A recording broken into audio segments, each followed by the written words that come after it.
1917 was a very fateful year.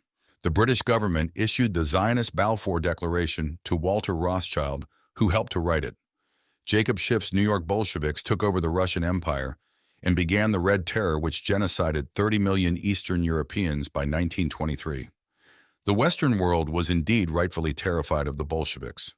Western leaders publicly supported Zionism as if it were a defense against the communists, while Western governments and financiers quietly sponsored the Bolsheviks and supplied them with financial and military aid, material support, and food, which kept the Soviet Union alive and growing so that it could eventually take over the West, as is happening today in Ukraine, Hungary, and France. The Eastern communists only pretended to oppose the Western Zionists, but Stalin helped create the nation of Israel at a time when the British fought against it. The founding fathers and mothers of the nation of Israel were mostly Bolsheviks and warmly embraced the Soviet Union behind the scenes. Communism and Zionism are actually two arms on the same messianic body, despite the misleading illusion of opposition which the communists and Zionists cultivate and promote. Communism forms the global messianic government centered in Zionist Jerusalem, which rules the world, all according to the ancient plan. There is no choice between Zionism and communism. They are the same thing, and Zionists and communists are all working toward fulfilling the same messianic plan, chiefly through the means of deception and by engineering self-consuming wars which serve only their interests. The Hobson's choice of Zionism versus Bolshevism is a genocidal delusion. They are one, and their common goals are to destroy European-based peoples, nations, and empires, and reduce humanity to the lowest common denominator, then extinguish it. Both Bolshevism and Zionism must be fought on every front if humanity is to survive this ancient and relentless genocidal attack. That option is never advanced by the controlled politicians or stage-managed press, but it is the only way to survive. Winston Churchill was an early propagandist for the false dichotomy of the Zionism versus Bolshevism.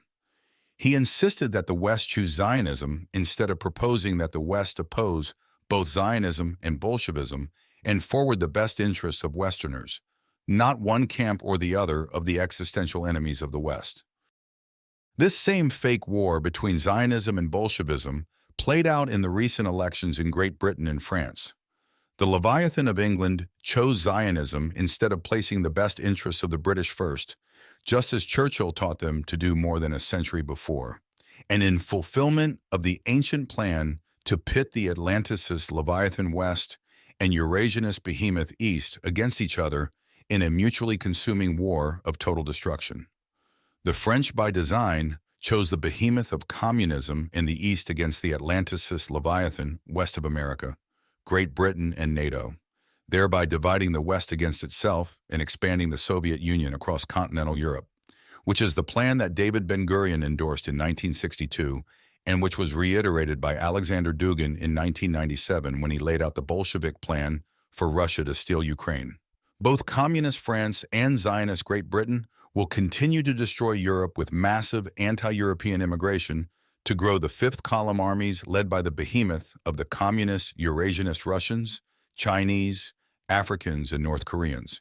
Instead of battling the genocidal Zionists in Israel, they burn European cities and create European social unrest. The same staged conflict is taking place between Zionist Donald Trump and Communist Joe Biden in America. But it is blatantly obvious that Trump and Biden are each both communists and Zionists in left and right clothing, and neither represents the best interests of Americans in general, and instead are working to destroy the West and bolster the East for the ultimate benefit of Messianic Israel.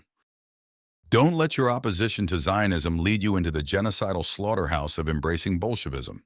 Likewise, do not support genocidal Zionism as if it were opposed to genocidal Bolshevism. Instead, organize politically to oppose both Zionism and communism while serving your own best interests, not those of your expressed enemies. Demand leaders who represent the best interests of the people, not the Zionist Bolshevik enemies of the people.